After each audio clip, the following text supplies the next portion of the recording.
കേരള ചരിത്രത്തിൽ ഏറ്റവും പ്രധാനപ്പെട്ട ഒരു സ്ഥലങ്ങളിലൊന്നാണ് ഈ അഞ്ചുതെങ്ങ് ഫോർട്ട്. നമുക്ക് ഇതൊന്ന് കണ്ടാലോ? 1695 ഈ ഫോർട്ട് പണിയപ്പെടുന്നത്. ആറ്റിങ്ങൽ റാണിയുടെ പെർമിഷനോട് കൂടിയാണ് ഈ ഫോർട്ട് പണിയപ്പെടുന്നത് പറയുക.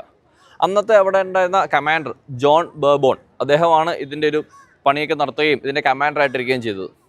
അപ്പോൾ ഇതിൻ്റെ ഒരു ബന്ധമുണ്ട് കേട്ടോ, ആറ്റിങ്ങൽ റിവോൾട്ട് ഒക്കെ ആയിട്ട് അതിൻ്റെ ഒരു ബന്ധമുണ്ട്. അതെന്ന് വെച്ചാൽ ആ ആറ്റിങ്ങൽ കലാപത്തിൻ്റെ സമയത്ത് ഈ ഫോർട്ട് നാട്ടുകാർ പിടിച്ചെടുക്കുകയാണ് ചെയ്യുന്നത്. പിന്നെ ഇതിൻ്റെ ഒരു സ്ട്രക്ചറിൽ ഒരു ഡിഫറൻസ് ഉണ്ട്, അല്ലെങ്കിൽ ഒരു പ്രത്യേകതയുണ്ട്. അത് നോക്കുകയാണെങ്കിൽ പക്ക സ്ക്വയർ ഷേപ്പിലാണ് ഈ ഫോർട്ട് പണിയപ്പെട്ടേക്കുന്നത്. ഓക്കെ, പിന്നെ ഈ ഫോർട്ട് ഞങ്ങൾ പണിയപ്പെട്ടു എന്നുമ്പോൾ ഇംഗ്ലീഷുകാരാണ് പണിയുന്നത് പറയെങ്കിലും ഇവിടുത്തെ എല്ലാ നാട്ടുകാർ അല്ലെങ്കിൽ ലോക്കൽ ആൾക്കാർ പറയുന്നത് ഇത് പോർച്ചുഗീസുകാർ പണിഞ്ഞാണ്, പിന്നീട് ബ്രിട്ടീഷുകാർ അത് ഏറ്റെടുത്താണെന്നൊക്കെ പറയപ്പെടുന്നുണ്ട്.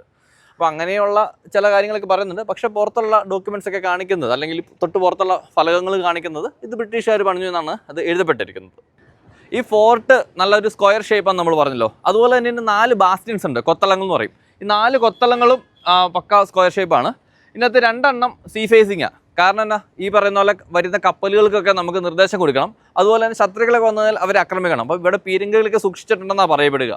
ഇനി അഞ്ചുതെങ്ങ് ഫോർട്ട് മാത്രമല്ല ഇവിടെ കാണാനുള്ളത്, നമുക്കിവിടെ തൊട്ട് താഴെ അടുത്ത് തന്നെ ഒരു ലൈറ്റ് ഹൗസും കൂടി ഉണ്ട്. ഇത് രണ്ടും കൂടെ അത്യാവശ്യം കാണാൻ മാത്രമുള്ള സ്ഥലങ്ങളുണ്ട് ഇവിടെ.